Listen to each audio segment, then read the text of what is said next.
All right. First and foremost, to give all praise, honor, and glory to Yahweh, Ba'ashem Yahushua, Ba'ashem Kalkadash. Double honors to the elders and apostles of the great millstone who rule well and who is worthy to be counted for double honors. And peace and salutation to you brothers out there pushing this truth wholeheartedly and sincerely and flow with the gospel. It's your brother Gabaria from Indiana camp. Come out to get one of the sit down. And basically, I'm gonna just talk about I'm gonna get into this Matthew 24:12. It says and because iniquity shall abound, the love of many shall wax cold. And you kind of can see a prelude of that today. You see that your so-called loved ones, your family members, even your friends, that love that they have is not even actual genuine love. All right. Matter of fact, you see even some of these so-called friends that you have, if they actually really loved and cared about you and was for your well-being, they'll tell you some of the BS that you were doing, but because this world is all fixated on your feelings and on how you feel about one another and all you don't want to trigger. I don't want to trigger my friend and they have trauma and all this other stuff. Listen, back in the day, your friends didn't care about, your friends didn't care about the way you felt. If you needed to do something, your friends will be the first one to get on you. But now what? Your friends are all like, oh well, you don't want to trigger their trauma, and you don't want to be whatever these new words that these people come up with to lead with their bullshit. Now your friends will just lead you into that. Look at some of these people that's over fucking 400 or 500 pounds. You know, if your friends are around you, they should tell you, hey, listen, you need to lose some fucking weight. You need to stop eating so much, and you need to lose some weight. You know, you need to stop indulging in that. All right, but what, these people don't really care about you. All right, that's why you end up in certain predicaments. All right, but the scripture says what? Because iniquity shall abound, the love of many shall wax cold. So guess what? It's gonna get even harder out here. You know, it's gonna get it because guess what? Iniquity is abounding. All right, and what's the word abound basically means? It says what? To increase. See? So because iniquity is increasing, guess what? The love of many is gonna wax cold. And what's that word cold goes into? It says to breathe, to blow cold. It says to be made or grow cold or cold. Basically become heartless. A person, oh, you a cold individual, basically means you're heartless, all right? You're ruthless, you know? So, that love is gonna wax cold with these people, man. Where your friends, your family, your loved ones are not even going, are not even you're not gonna have that love from them no more. Matter of fact, the scripture says what? Let me grab this right quick.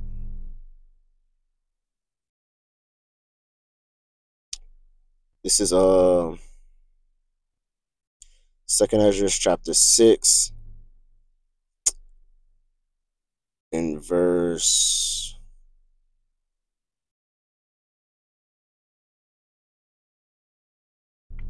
24. It says, at that time shall friends fight one against another like enemies, and the earth shall stand in fear with those that dwell therein. The springs of the fountains shall stand still. In 3 hours they shall not run. See? So it says, the point of that, it says friends shall fight one against another like enemies, man. So your neighbors, your ones that you get along with, the ones you invite over for Sunday dinner or for Tuesday brunch or whatever, you're gonna fight with those for tooth and nail, man. You're gonna fight for resources. It's gonna be the people that you look at, the people that you see every day are gonna be your worst enemies.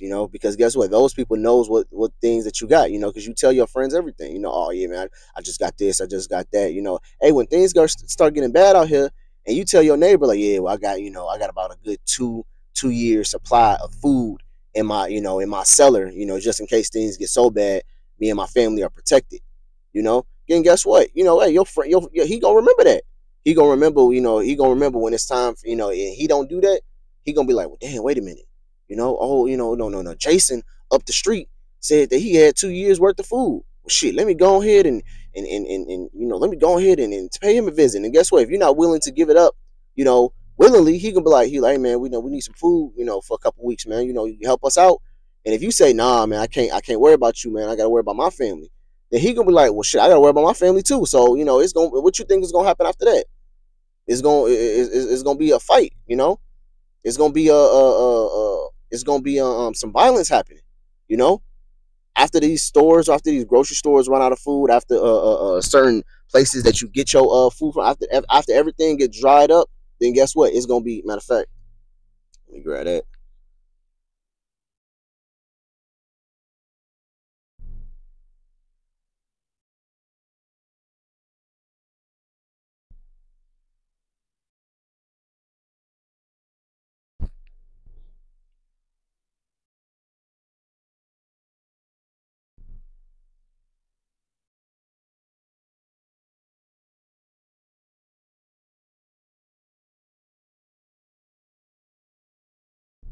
So I can bear with me.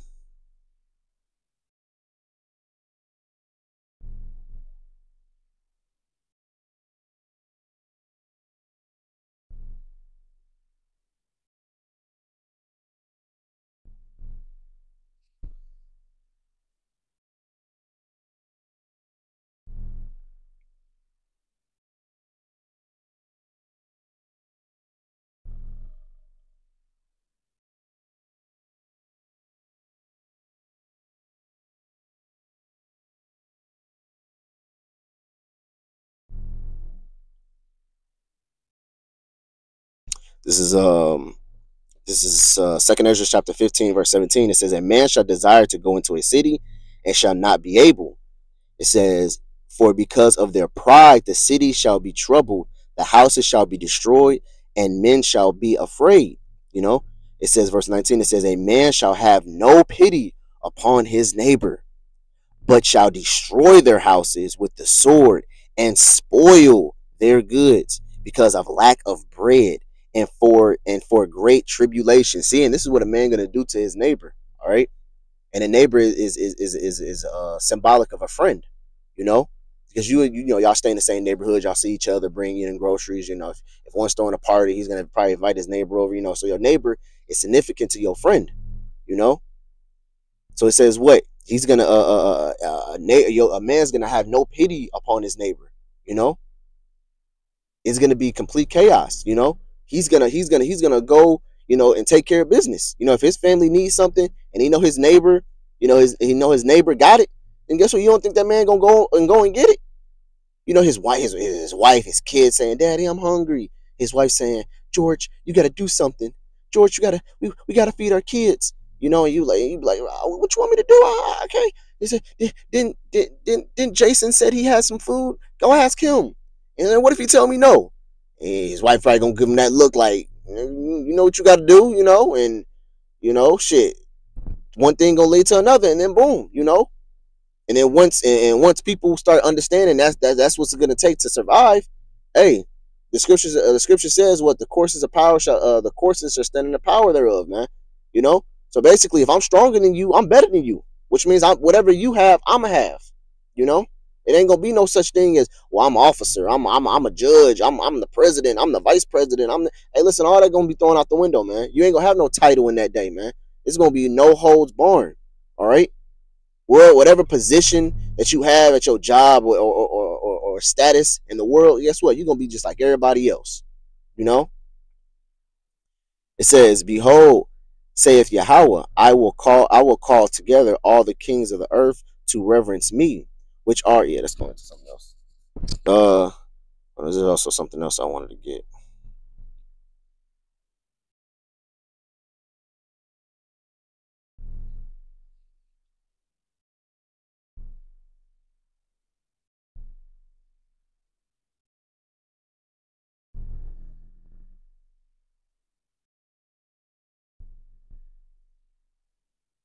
Oh wow, should just went up a verse.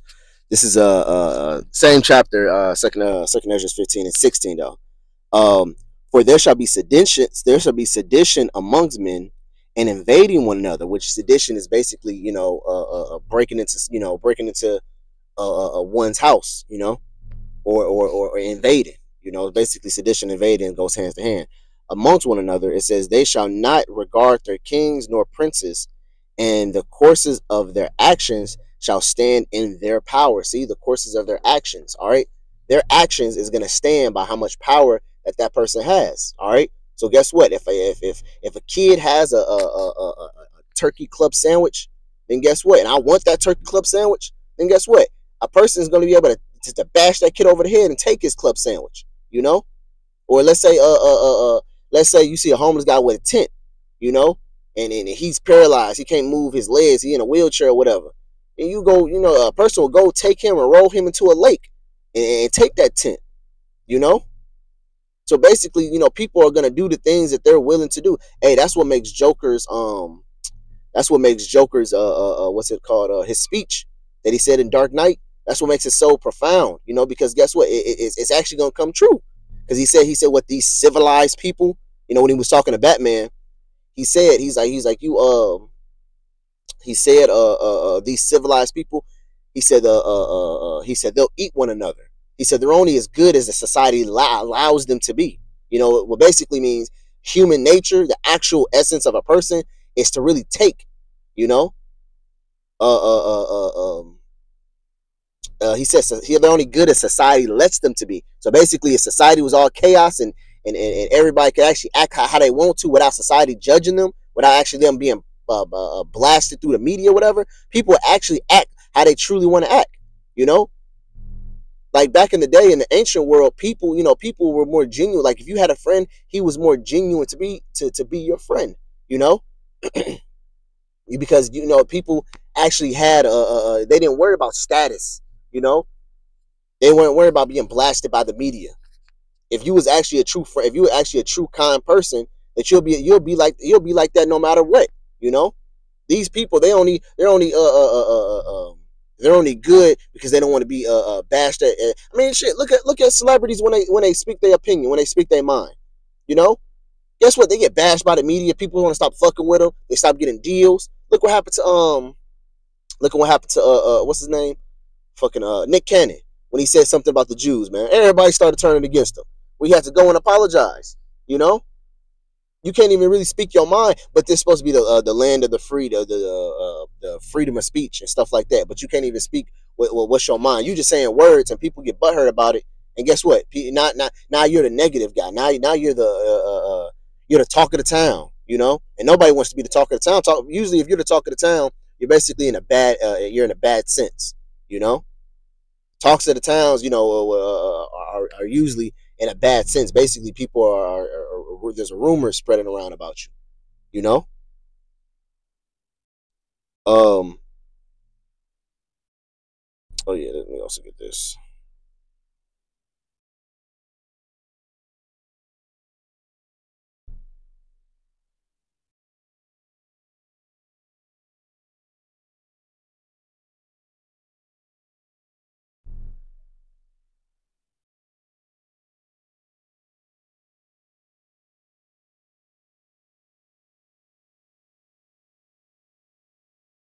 This is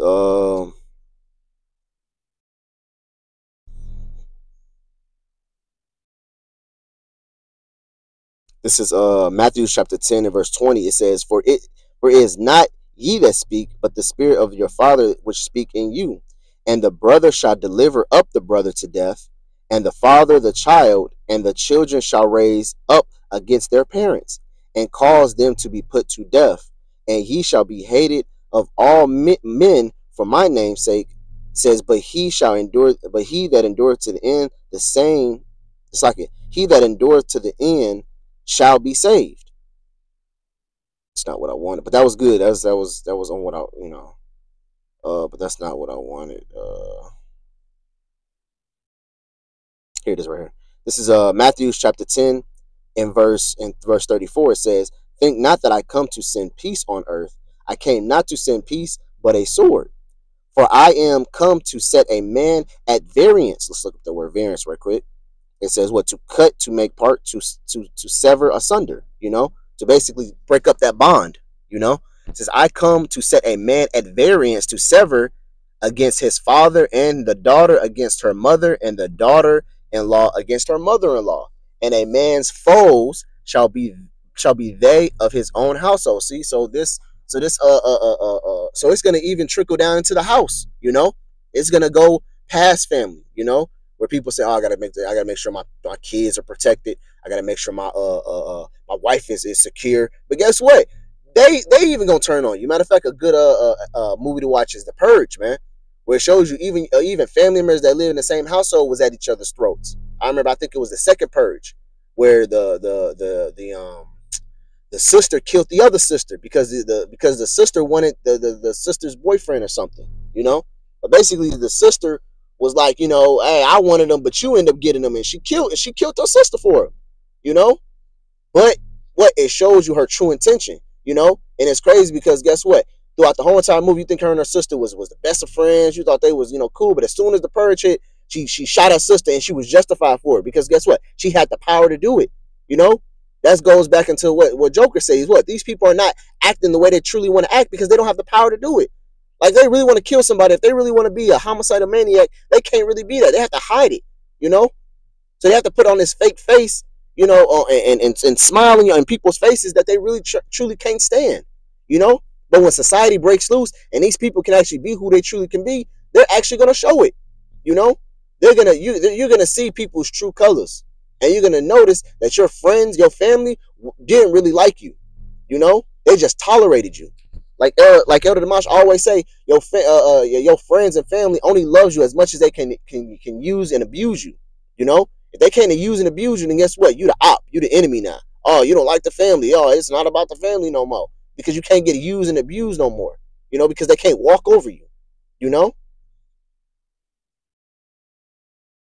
This is Luke chapter 21 and verse 16. It says, and ye shall be betrayed both by parents and brethren and kinfolk and friends, and some of you shall they cause to be put to death. See, and that's talking about us. That's why we shouldn't be so close to our family. You know, we shouldn't be all up into our family and all up into our friends and stuff. Y'all, listen, it's all about Yahweh Shem Shah and the brotherhood. You know, because guess what? They're gonna, the true brothers are gonna have your back no matter what, man. When this whole entire planet goes through hell, and guess what? The brotherhood is only gonna be the only solid foundation that we gonna have, man. All right, they're gonna be the only solid foundation that we gonna have. You know, and the world gonna see that. The world gonna be like, damn, you know, these people they stuck by one another. You know, because guess what? We still have the statutes, laws, and commandments to follow, even when hell break loose. Just because hell break loose, don't mean that oh well, since this was a lawless world, that means I can go commit adultery, I can go do this, I can go do that. No, that doesn't give us a license to sin. We're still gonna uphold the statutes, laws, and commandments to the best of our abilities when all hell break loose, man. When Jacob's trouble hits, man. All right. But guess what? This also is going to apply to the world too. So guess what? Parents is going to betray their children. Can you imagine? Can you imagine a woman who has like a 6-month-old or a 2-year-old or something? They telling her, listen, if you give us your child, and we put this C-hip into them, we'll give you a year's supply worth of food. We'll wipe your credit. We'll take her daddy out of jail or something like that. She gonna betray her child. She gonna give her child up, Or they might say, hey, listen, we know your son out here living lawlessly. You tell us where he at, we'll cut you a good check, Same thing with the parents. You see that, hey, it was an article in Chicago, a dude gave up a dude killed his mama to get the insurance money. And he was flaunted around Chicago. I don't know the actual story of everything that happened. But basically, in the gist, man, he killed his mama to get the insurance money. So I mean, these people already, some of these people are already showing their true colors, man. And guess what? It's gonna be a lot more of that, man. You're gonna see a lot of people showing their true colors as more. Hey, back to the scripture I read at the beginning. It says what? Because iniquity is abound, the love of many is gonna wax cold, man. That means it's gonna go colder and colder and colder, man.